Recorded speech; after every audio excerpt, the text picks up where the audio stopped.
Welcome to math axis.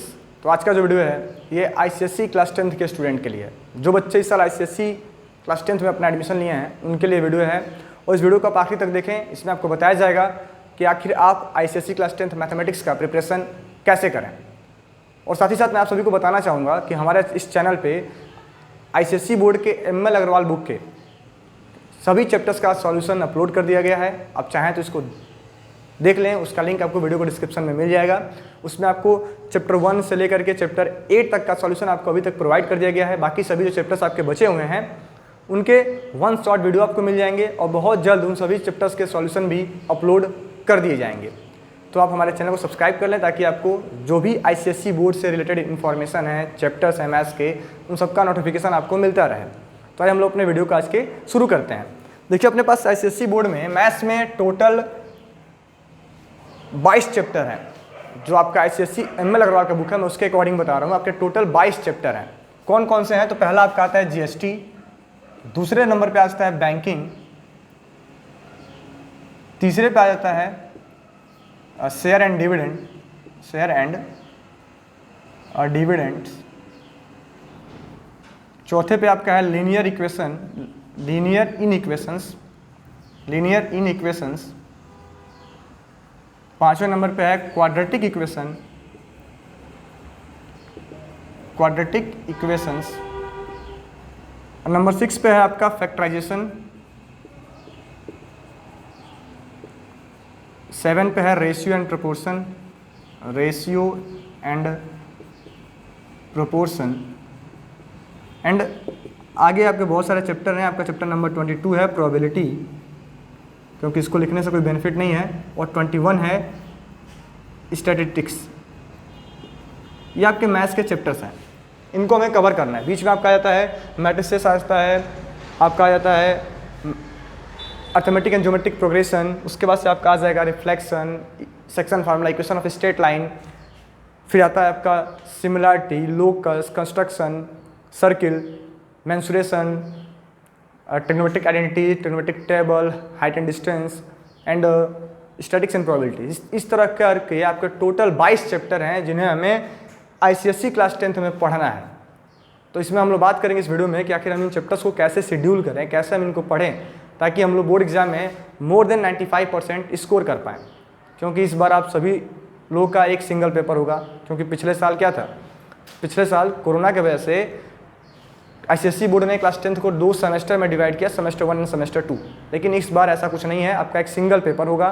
तो हमें अब कैसे अपना प्रिपरेशन करना है, तो देखिए मैं आपको कहना चाहूँगा कि आप क्या करें, जो भी आपके 22 चैप्टर्स हैं ना, जो आपके 22 चैप्टर्स हैं, इनको आप ऐसे डिवाइड कर लें, मंथ में ऐसे डिवाइड कर लें ताकि अभी हमारे पास कितने महीने बचे हुए हैं। मान लेते हैं कि हम जून से सही से पढ़ना शुरू करेंगे। जून, जुलाई, अगस्त। अभी मैं आपको, जबकि अभी आपने ऑलरेडी, ऐसा नहीं कि आप पढ़ाई नहीं कर रहे, आप ऑलरेडी पढ़ाई कर रहे हैं, लेकिन मैं आपको जो यहाँ पे एक शेड्यूल बता रहा हूँ उसको हम लोग स्टार्ट कर लेते हैं। मान लेते हैं जून से हम पढ़ना शुरू करेंगे। जून, जुलाई, अगस्त, सितंबर, अक्टूबर एंड नवंबर। ठीक है, हम ऐसा शेड्यूल बनाते हैं कि हम मैथ्स को अपना इन जो ये गिवन 6 महीने लिखे हुए हैं आपके, इस 6 महीनों में अपने मैथ्स के होल सिलेबस को ख़त्म कर देंगे। अब ऐसा नहीं कि 6 महीने आपके मैंने बहुत कम लिख दिए हैं, ये बहुत ज़्यादा है। बहुत ऐसे स्टूडेंट्स हैं जो स्टार्टिंग के 3 मंथ्स में ही अपने सिलेबस को कंप्लीट कर देंगे। लेकिन मैंने इतना टाइम इसलिए दिया है क्योंकि हमें अदर सब्जेक्ट को भी देखना है। आपके पास 10 सब्जेक्ट होते हैं, सबको पढ़ना है।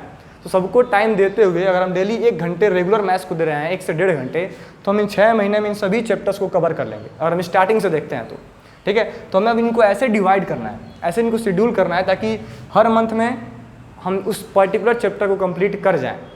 ठीक है, तो हम मान लेते हैं कि जून में हम लोग टारगेट रखेंगे कि जून में आप पढ़ लेंगे 4 चैप्टर, जो आपके इजी चैप्टर है, स्टार्टिंग वाले चैप्टर है, क्योंकि आपके स्कूल के एग्जाम भी होने वाले हैं। तो उस हिसाब से आप जो आपके 22 चैप्टर्स हैं इनको ऐसा शेड्यूल कर दें 6 महीने में कि आपके स्कूल के एग्जाम के अकॉर्डिंग भी ख़त्म हो जाए और आपका होल सिलेबस भी नवंबर तक कंप्लीट हो जाए। क्योंकि बीच में आपके quarterly, half yearly, unit test, बहुत सारे ऐसे एग्जाम्स हैं जो स्कूल कंडक्ट करेगा, तो हमें उनका भी सिलेबस कंप्लीट करना है। तो अगर हम अपने हिसाब से देखें और मेरे अकॉर्डिंग, तो हम लोग पहले महीने में, हम जून में हम GST, banking, share and dividend and linear equation, इन चारों चैप्टर को आसानी से हम लोग कवर कर सकते हैं, बहुत ज़्यादा प्रॉब्लम होने वाला नहीं है, क्योंकि सब में एक एक एक्सरसाइज हैं, ज़्यादा एक्सरसाइज नहीं है, सब में क्या है एक एक एक्सरसाइज हैं, और इनको हम आसानी से जून मंथ में कवर कर पाएंगे। कौन कौन सा है? GST, banking, share and dividend and linear in equation. Then अगर हम जुलाई की बात करें तो जुलाई में हम लोग 2-3 चैप्टर का टारगेट रखेंगे। कौन कौन सा? तो ये भी काफ़ी इजी चैप्टर हैं, आप रख लीजिए यहाँ matrices, ratio and proportion and, देखिए अब आप अपने स्कूल के सिलेबस के अकॉर्डिंग, स्कूल के एग्जाम का जो आपका सिलेबस है उसके अकॉर्डिंग आप इनको चाहें तो आपस में अल्टरनेट कर सकते हैं, स्विच कर सकते हैं, इसमें कोई प्रॉब्लम नहीं है। लेकिन अगर आप सीधे बोर्ड की हम बात करें तो अगर आप बोर्ड के अकॉर्डिंग चलते हैं, मेरे अकॉर्डिंग, तो आप ऐसा शेड्यूल बना सकते हैं। जुलाई में हम क्या पढ़ते हैं? Matrices, ratio and proportion and एक चैप्टर और हम लोग ले लेंगे, कौन सा? फैक्टराइजेशन। ठीक है, तो ये हमारा जुलाई का शेड्यूल हो जाएगा, matrices, ratio and proportion and factorization. Then अगर अब हम बात करें अगस्त महीने की, अगस्त मंथ की हम बात करें तो इसमें भी हम लोग 3 चैप्टर का गोल लेके चलेंगे।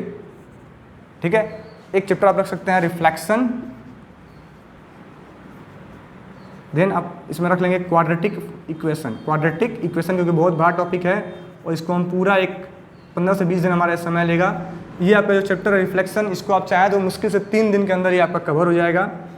ठीक है, तो 3 डेज़ के अंदर आप चाहें तो अगस्त महीने में रिफ्लेक्शन को कवर कर लेंगे। एक बार चाहें तो आप उसको रिवाइज भी कर सकते हैं, बहुत ही ईजी टॉपिक है। देन आता है अपने पास क्वाड्रेटिक इक्वेशन, ये बहुत एक ब्रॉड टॉपिक है, इसमें 5 एक्सरसाइज आपको ML अग्रवाल बुक में दिए गए हैं, टोटल 5 एक्सरसाइज, और हर एक एक्सरसाइज में बहुत ज़्यादा नंबर ऑफ क्वेश्चंस हैं।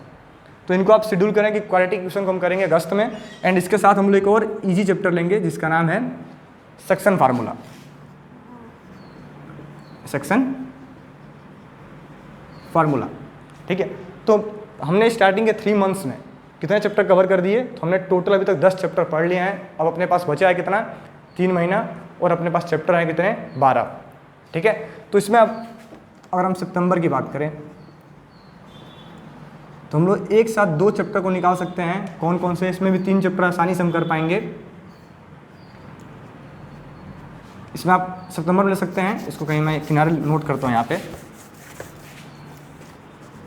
आप सभी सितंबर का शेड्यूल बना सकते हैं ऐसे कि सितंबर में हम लोग करेंगे कौन कौन सा कवर। तो इसमें हम लोग 4 चैप्टर का टारगेट लेके चलेंगे सितंबर में।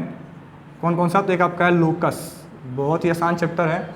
देन है कंस्ट्रक्शन, बहुत ईजी चैप्टर है कंस्ट्रक्शन। देन अब इसके लोकस कंस्ट्रक्शन के साथ हम लोग स्टार्ट कर लेंगे सिमिलैरिटी को। किसको? तो सिमिलैरिटी।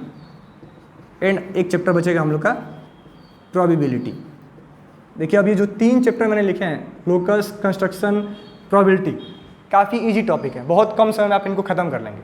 हमारे पास एक रहेगा सिमिलैरिटी जो थोड़ा सा कठिन है, इसमें थोड़ा नंबर ऑफ क्वेश्चंस आपको ज़्यादा दिए गए हैं, इनको हमें ज़्यादा पढ़ना होगा। तो सिमिलैरिटी पर थोड़ा सा हम लोग ज़्यादा समय फोकस कर पाएंगे। तो ये हमारा होगा लोकस, कंस्ट्रक्शन, सिमिलैरिटी और प्रोबेबिलिटी। अब अपने पास बच रहे हैं 2 महीने, कौन कौन से? तो अक्टूबर एंड नवंबर। ठीक है, अक्टूबर एंड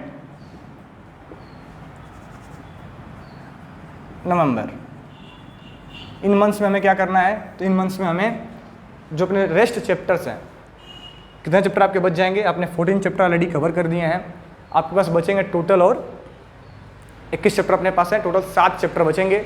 जिनमें कौन कौन सा है? तो हम लोग अक्टूबर में कर लेंगे आराम से सर्कल। देन इसमें हम करेंगे mensuration and circle, mensuration and एक टॉपिक है स्टैटिक्स, सॉरी यहाँ पे स्टैटिक्स सही नहीं रहेगा, circle, mensuration and height and distance, height and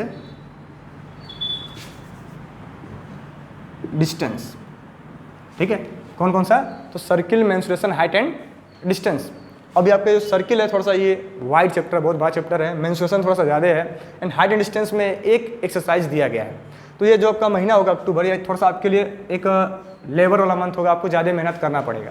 तो उसमें आपको जो चैप्टर्स लिखे गए हैं वो काफ़ी कठिन है, उनमें number of exercise, number of question बहुत ज़्यादा है। ठीक, देन आता है अपने पास आखिरी मंथ नवंबर।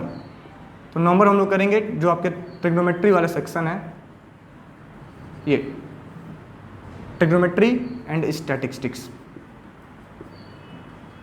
तो इस तरीके से ट्रिग्नोमेट्री में आपके 3 टॉपिक आ जाते हैं, trigonometric identity and trigonometric table. उन दोनों को हमें कवर करना होगा, किसमें? इस वाले सेक्शन में, ट्रिग्नोमेट्री में। ट्रिग्नोमेट्री है और स्टैटिक्स है, हमारा इस शेड्यूल से हमारा जो होल सिलेबस है वो क्या हो चुका है, तो हमने इस पिछले आने वाले जो हमारे आगे 6 महीने हैं, इस तरीके से हम उन सभी को कंप्लीट रिवाइज कर चुके होंगे। तो आप चाहे तो दोबारा रिपीट कर सकते हैं। जून में है GST, banking, share and dividend and linear inequation. जुलाई में है matrices, ratio and proportion, factorization. अगस्त में है reflection, quadratic equation and section formula. And सितंबर में बच जाता है अपने पास locus, construction, similarity and probability. अब सेक्शन फार्मूला में आपका एक और टॉपिक है इक्वेशन ऑफ स्ट्रेट लाइन, इसको भी आप यहीं ऐड कर लें, इक्वेशन ऑफ स्ट्रेट लाइन, क्योंकि सेक्शन फार्मूला जब हम पढ़ेंगे तो साथ में ये भी कवर हो जाता है, सेक्शन फार्मूला के साथ में इक्वेशन ऑफ स्ट्रेट लाइन। ठीक है। देन अक्टूबर के लिए circle, mensuration and height and distance, and November के लिए ट्रिग्नोमेट्री एंड स्टैटिस्टिक्स। ठीक है। तो इस तरीके से हम अपने चैप्टर्स को डिवाइड करके 6 महीने के अंदर अपने होल सिलेबस को कंप्लीट कर सकते हैं। और साथ ही साथ हमें याद रखना है कि जो हमारा प्रीवियस ईयर क्वेश्चन है उसको हमें रिवाइज रेगुलर बेसिस पे करते रहना है। जब आपका होल सिलेबस कंप्लीट हो जाएगा तो उसके बाद से हम लोग क्या करेंगे कि जो भी ये चैप्टर्स हैं, इन चैप्टर्स को हम पढ़ के रिवीजन करना शुरू करेंगे और अपने होल सिलेबस को रेगुलर बेसिस पे उनके प्रीवियस ईयर क्वेश्चन को हम सॉल्व करते रहेंगे। Thank you.